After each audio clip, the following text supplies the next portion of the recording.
Imagine a secret room deep inside the headquarters of the Central Intelligence Agency.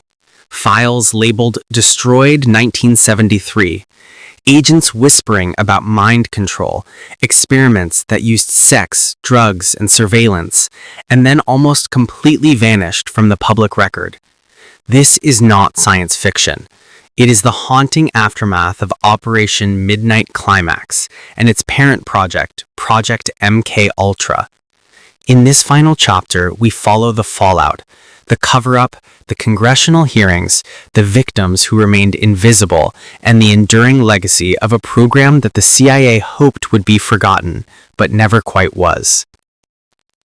By the mid-1960s, the safe houses of Midnight Climax had been quietly shut down, but the damage had been done. The experiments, secretly dosing unsuspecting Americans with LSD and monitoring them during brothel-like setups, left scars. The CIA believed it could manipulate human behavior, extract secrets, and even control minds.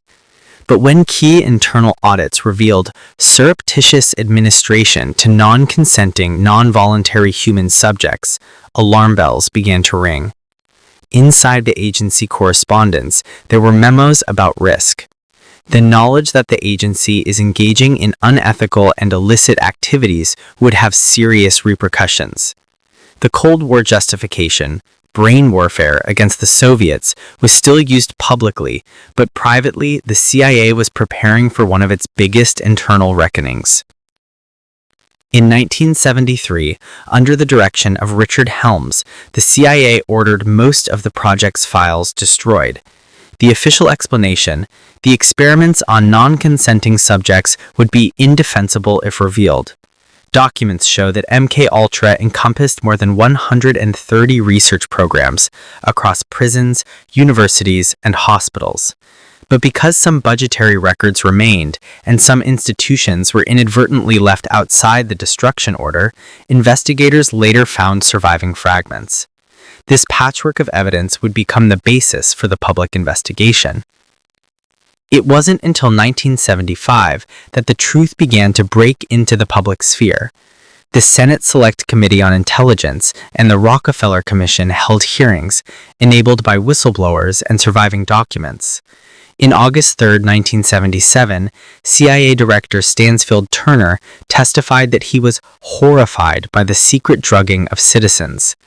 Yet, the public revelations were limited. Many records were gone, key participants had died or refused cooperation, and the full scope of the damage remained hidden. Victims waited decades for recognition, as the narrative itself was being controlled. Who were the victims? They ranged from prisoners and psychiatric patients to ordinary men lured into brothels. Many had no idea they were part of experiments.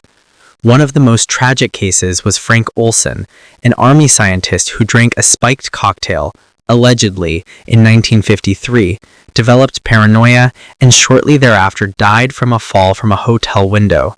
Though the CIA eventually settled with his family, the full truth remains disputed. Beyond Olson, countless unnamed subjects were dosed, monitored, left with mental trauma. Because their records were destroyed or heavily redacted, many never received acknowledgement or compensation.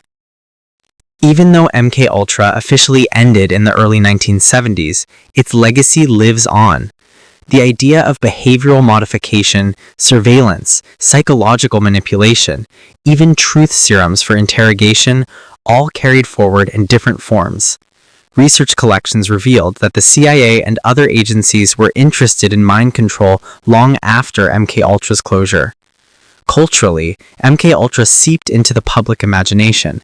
Movies, books, music, and the entire counterculture of the 1960s, which some scholars link, at least tangentially, to LSD leaks from CIA experiments. On the institutional level, MK Ultra changed how human subjects research must be conducted. Informed consent, oversight boards, ethics guidelines, many of which are direct reactions to what was done in the 1950s and 60s. Because so many records were destroyed or never created, large portions of MK Ultra's operations are still shrouded in mystery.